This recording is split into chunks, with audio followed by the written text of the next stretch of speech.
অনেকেই আমাদেরকে অনেক সময় বলে থাকেন যে আমরা শুধু কথা বেশি বলি কিন্তু কাজ কম দেখাই। তো আসলে কাজটা দেখানো আমাদের সম্ভব হয় না।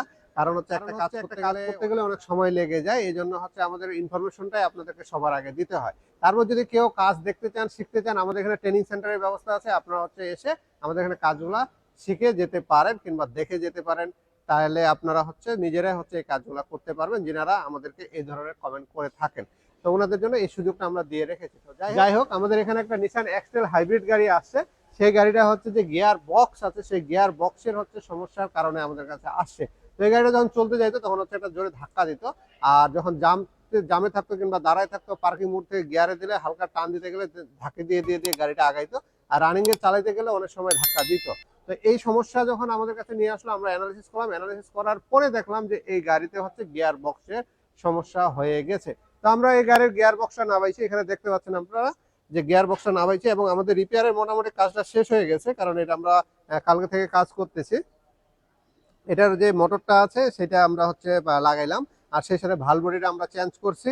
চেঞ্জ করার পরে হচ্ছে এটা এখন লাস্ট ফিনিশিং এ আছে, জাস্ট এটা এখন বসাই দিবে। এখানে বসাই এই গিয়ার বক্সটা আমরা গাড়িতে লাগাবো। তারপর আমরা গাড়ির কিছু ক্যালিব্রেশনের কাজ আছে, ব্লিডিং এর কাজ আছে, এগুলো সব কমপ্লিট করার পরে আমরা এই গাড়িটা হচ্ছে চালাই দেখবো যে ঠিক হয়েছে কিনা। যদি ঠিক না হয় সেক্ষেত্রে আমাদের আবার নামানোর প্রয়োজন হবে, আর যদি ঠিক হয়ে যায় সেক্ষেত্রে তো আমরা ডেলিভারি দিয়ে দেবো।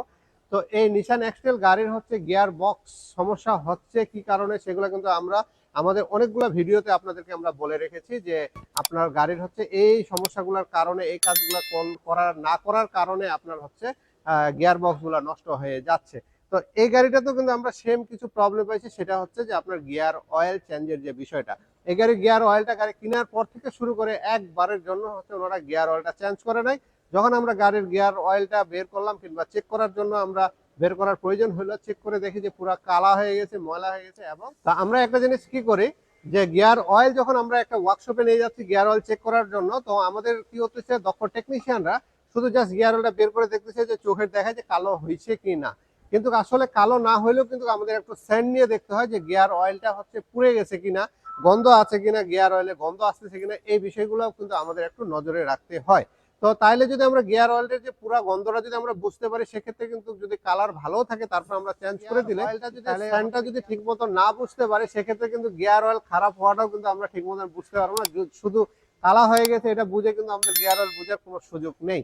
তো আমাদের এই গাড়িগুলোর হচ্ছে গিয়ার অয়েলটাই হচ্ছে মূল সমস্যা। আর আমরা একটা জিনিস বলে রাখি, সকালবেলা যখন আমরা ফার্স্ট টাইম স্টার্ট করবো অবস্থায় 3 থেকে 5 মিনিট আমরা গাড়িটা প্রথমে স্টার্ট করে রাখবো। আর এর ফাঁকে আমরা গাড়িটা যদি ডাস্টার মারার প্রয়োজন হয়, সেক্ষেত্রে পরিষ্কার করার প্রয়োজন হয়, সেক্ষেত্রে আমরা করে ফেললাম। এসিটা ছেড়ে রাখলাম, একটু ঠান্ডা হলো। তাহলে আমাদের যে গিয়ার অয়েলটা আছে এটা উঠতে একটু সময় লাগে।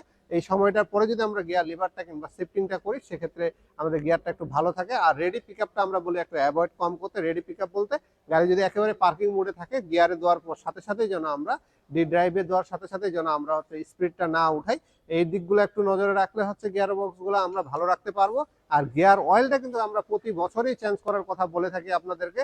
আপনারা অবশ্যই 10 মাস 11 মাস পর পর একটু আপনার গিয়ার অয়েলটা চেক করে দেখবেন যে আপনার ভালো আছে না খারাপ আছে, আর 1 বছরের মধ্যে অবশ্যই চেঞ্জ করে নেবেন। আর চেঞ্জ করতে কিন্তু আহামরি অনেক টাকা লাগে যে তা না, এটা আমাদের কিছু প্যাকেজ আছে আমাদের স্পিড অটো কেয়ারে। আপনারা এখানে আসে ফোন কলের মাধ্যমে প্যাকেজগুলো জেনে নিতে পারেন।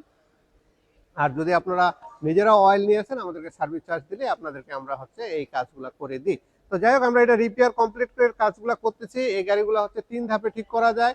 আপনার হচ্ছে রিপেয়ার করা যায়, আপনার রিকন্ডিশন, আবার ব্র্যান্ড নিউ পাওয়া যায়। তো তিনটাই আমাদের কাছে অ্যাভেলেবেল আছে। আপনাদের যেটা আপনার সুবিধা মনে হয়, আপনার বাজেটের সাথে যেটা যায়, আপনি যদি মনে করেন যে এটা আপনার জন্য সাশ্রয়, আপনি সেই অপশনটাই বেছে নেবেন। আমরা অবশ্যই আপনাদের এই কাজগুলো করে দেবো। আর সেই সাথে সকল ধরনের হাইব্রিড কাজের জন্য কিন্তু স্পিড অটো কেয়ার সবসময় আপনাদের বেটার সার্ভিস দেওয়ার চেষ্টা করে। অবশ্যই আপনারা হচ্ছে হাইব্রিড গাড়ির যে কোনো ধরনের প্রবলেম কিংবা কোনো কিছু জানার ইচ্ছা থাকলে স্পিড অটোর সাথে যোগাযোগ করতে পারেন, সরাসরি এসে এবং ফোন কলের মাধ্যমে।